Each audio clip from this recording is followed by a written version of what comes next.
Okay. Humans. Ambrose Bierce wrote,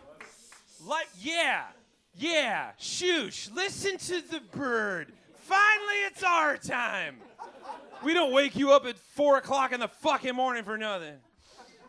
Ambrose Bierce wrote, life is a spiritual pickle, keeping the body from decay. Rushworth Kidder wrote, good ideas like good pickles are crisp, enduring, and devilishly hard to make. And Benjamin Franklin once said, hunger is the best pickle, referring to being hungry as the best way to make food taste good, because he was a witty fuck who took naps when everybody else did shit. That's why he lived to like 84 when everybody died at 35. Take naps, humans. It's good for you and keeps you out of the fucking way for a bit. It's like a shit in peace.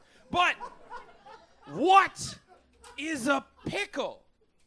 According to human science, this one's all on you. The planet's got fuck all to do with it. It's a taste sensation that you created that goes back to the day. The dawn! Not a what, but a how. Pickles are a process. Pickles are made, not born.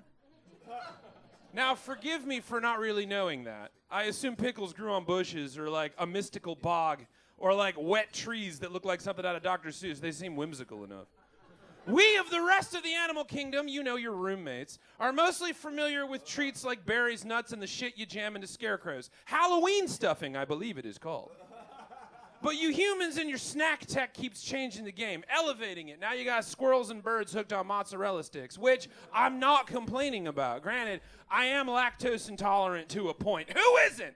But it's not your concern. Just keep the crunchy, melty shit coming. I'll deal with the diarrhea on my own dime.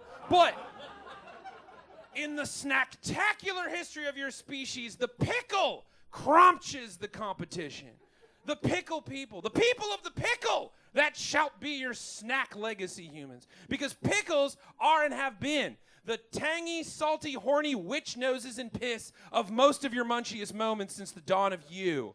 Food scientists kind of sort of trace the pickle situation back to Mesopotamia. What wasn't?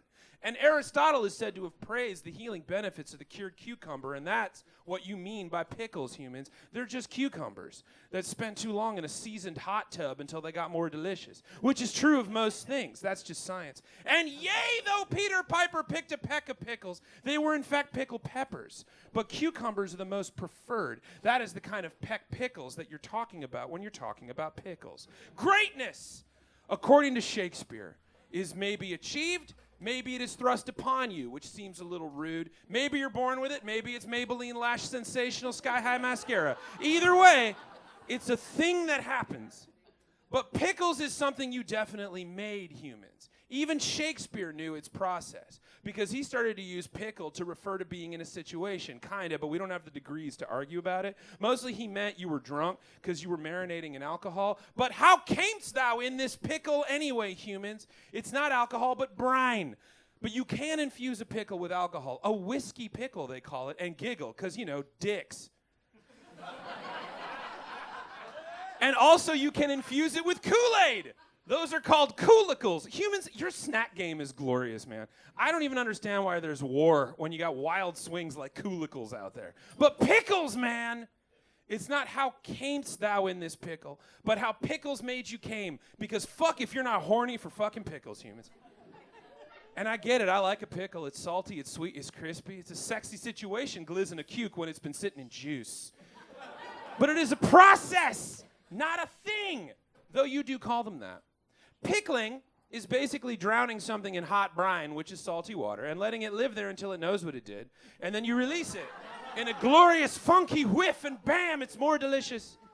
It started as a way to preserve food. Amerigo Vespucci was into it back in the day before he hit the waves. He was a chandler, who's someone who gives ships cool shit and the latest snack tech. He knew that man sailors love guzzling a good pickle. Guys, this is serious.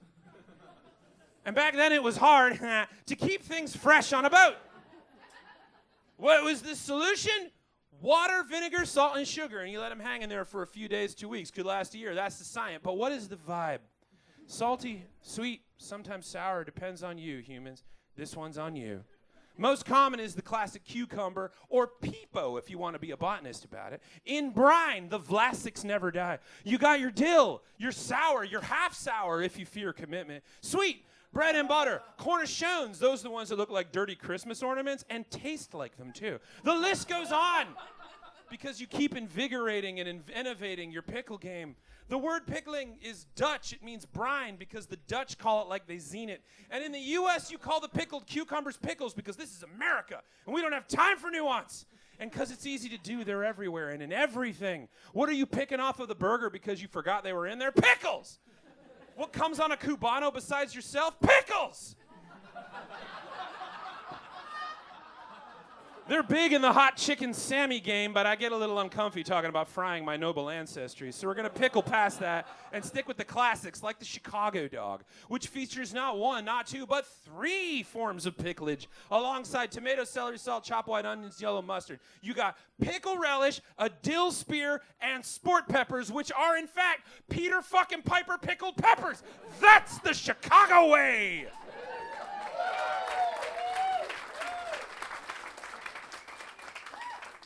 And so much is the pickle in fashion that it has become fashion. Now, normally I would not be talking about KFC, given my avian persuasion, but, like, frankly, the way you primates love fucking dinosaurs, it's a bit gnar that you're totally fine with dumping their ancestors into a fryer and then having the fucking gall to put mayo on us. I'm just saying, our time will come, and I hear you're kind of like pork. Just know I know how to make my own barbecue sauce. How? I learned it by watching you. But starting May 23rd, KFC hath uncumbered the ultimate pickle experience, the Pickle Mania menu. Jumping on the pickly train with a variety of pickly vittles. The pickle burger, which is a fried chicken patty. So, like, not a burger. But since I'm small and I can't run fast, I'll just let them have this one. With pickles and pickle ranch.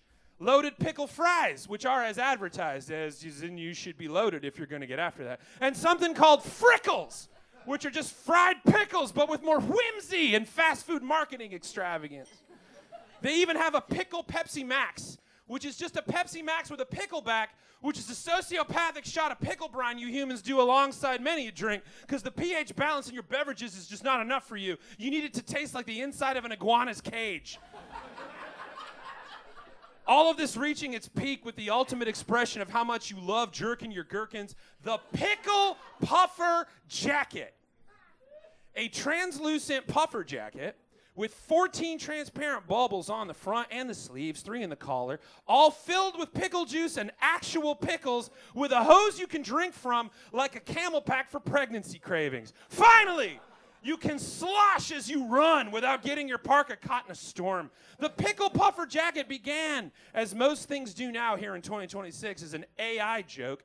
The KFC figured, well, humans are insane and they love pickles. Let's just continue that to its logical conclusion. Pickle Jackets! Granted, you can't buy them. It's part of an Instagram giveaway. And it's only in the UK. Finally, you're not the craziest fucking thing out there right now, America. You can relax and drink your coffee while the UK drowns in pickly mayhem. The giveaway ends on March 30th, and after that, one lucky human will get to walk around showing their undying love to the cult of cukes, summoning Pickle Thulu to brine the world in an eternal sodium, or they'll just leave it out and forget about it until their coat rack smells like a snake fart. It's the dream!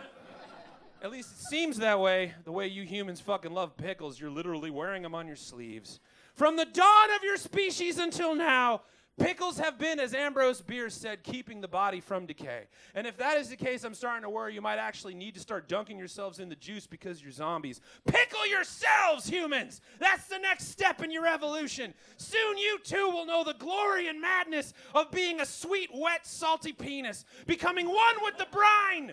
Your snacks becoming one. Your lives, your fashion, your literature just pickled. Peter Piper perpetually perplexed because pickling, particularly prevalent in the pandemic, picking up popularity presently, permits the perception pickling is progressing. Per contra, Peter Piper picked a pack of pickled peppers, preferring pickling peppers, parsimoniously sparing parsnips, peas, and palms. Perish the premonition, pickled pumpkins.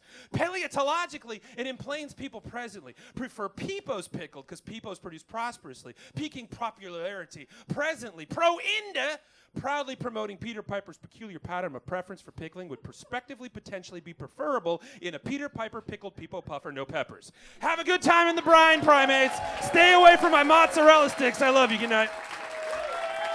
Holy shit.